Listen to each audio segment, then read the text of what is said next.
Hola, tenga cada uno de ustedes muy buenos días. En esta oportunidad vamos a hablar un poquito de los efectos del COVID sobre algunas de las enfermedades hematológicas, así como también cómo el COVID puede dar otras secuelas a nivel hematológico.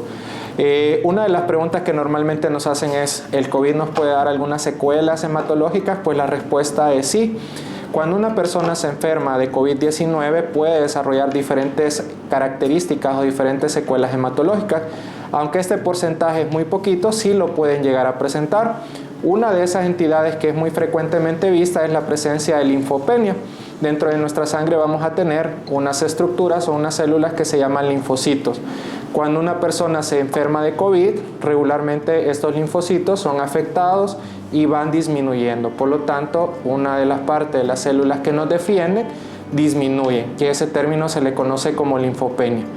En algunos casos, los pacientes cuando ingresan a los centros hospitalarios con esta linfopenia puede representar un riesgo y puede inclusive demostrarnos un peligro o un riesgo de que el COVID va a ser grave.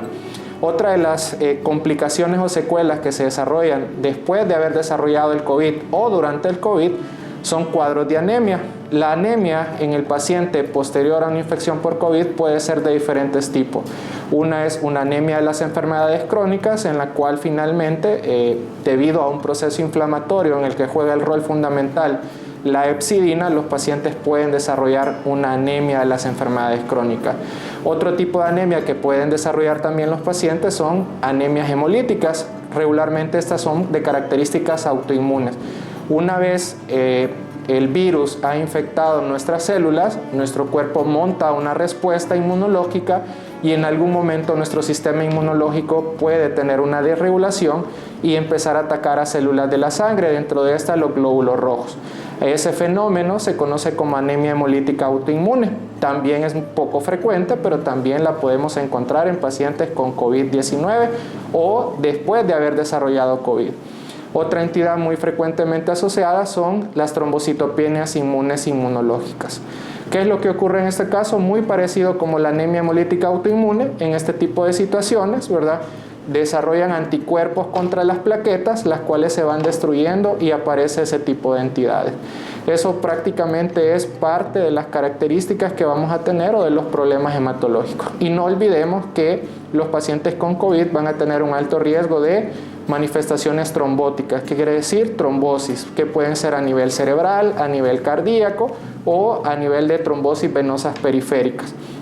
Es muy frecuente y recordemos que muchas de estas manifestaciones se conocen como la coagulopatía asociada a COVID. Regularmente la coagulopatía asociada a COVID es una de las entidades más relacionadas a la muerte de las personas, pero en los días subsiguientes a haber ocurrido la enfermedad podemos encontrarnos infartos, podemos encontrar los eventos cerebrovasculares o inclusive podemos tener trombosis a distancia. Una de las preguntas también que nos hacen frecuentemente es, ¿los inmunodeprimidos tienen mayor riesgo de desarrollar COVID? Pues realmente las personas que tienen algún grado de inmunosupresión, llámese defensas bajas, pueden tener linfopenias que ya las tenían, neutropenias que son neutrófilos bajos, tienen mayor riesgo para desarrollar las variedades graves de la enfermedad. Como sabemos, el COVID puede tener manifestaciones desde asintomáticas hasta manifestaciones graves.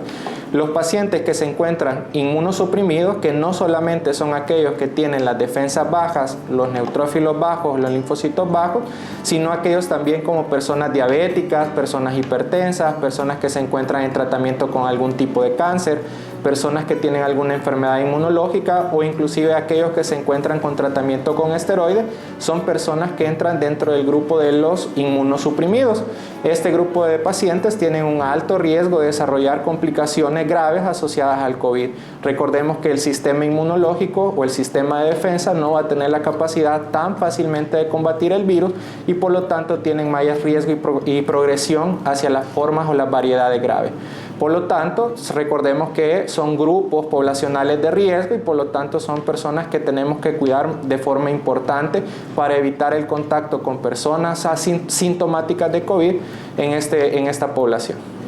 En cuanto al trasplante de médula ósea, aunque en El Salvador no contamos actualmente con unidades de trasplante de médula ósea, tenemos que recordar que también son un grupo de riesgo para desarrollar las formas graves de COVID. En este tipo de situaciones, las recomendaciones son que los pacientes que van a ser sometidos a un trasplante de médula ósea, que se encuentran infectados, deberán de esperar entre 14 a 21 para poder realizarse un trasplante de médula ósea. Aunque recordemos que dependiendo la variedad o la forma en la que se presente el paciente con el COVID, sea asintomático o grave, va a depender de la conducta de cada uno de los centros de trasplante. El mecanismo por el cual se va a trasplantar va a depender del centro en el cual se encuentre, pero las recomendaciones actuales son tomar siempre una prueba de PCR antes de la realización del trasplante de médula ósea, y en aquellos pacientes que se encuentran sintomáticos, esperar al menos 14 a 21 días. Recordemos que las formas graves pueden tener secuelas o pueden tener complicaciones pulmonares, cardíacas, renales, y por lo tanto tiene que valorarse todo eso nuevamente antes de ser sometidos a un trasplante de médula ósea. Otro de los grupos importantes de riesgo son las personas con anemia. Recordemos que las personas con anemia van a tener menos cantidad de glóbulos rojos circulando en su sangre. Al tener menor cantidad de glóbulos rojos circulando en su sangre, van a tener menor capacidad para el transporte de oxígeno. Recordemos que el COVID es una enfermedad en la cual va a haber una afección pulmonar de forma importante. Esto se considera una neumonía. Entonces, en una persona la cual contiene menos glóbulos rojos, también vamos a tener que en esa situación el pulmón no está distribuyendo el oxígeno hacia los tejidos de forma adecuada. Por lo tanto, las personas, principalmente aquellos con hemoglobinas menores de 10 y desarrollo de un COVID sintomático con una neumonía, van a tener o van a presentar más complicaciones. Por lo tanto, tenemos que recordar que uno de los grupos a los cuales tenemos que tener mucho cuidado y vigilar son aquellas personas que tienen anemia. Aunque recuerden que si una persona presenta anemia, puede ser por diferentes manifestaciones o por otro tipo de enfermedades, y por lo tanto debe consultar con su hematólogo la causa o la razón por la cual presenta anemia.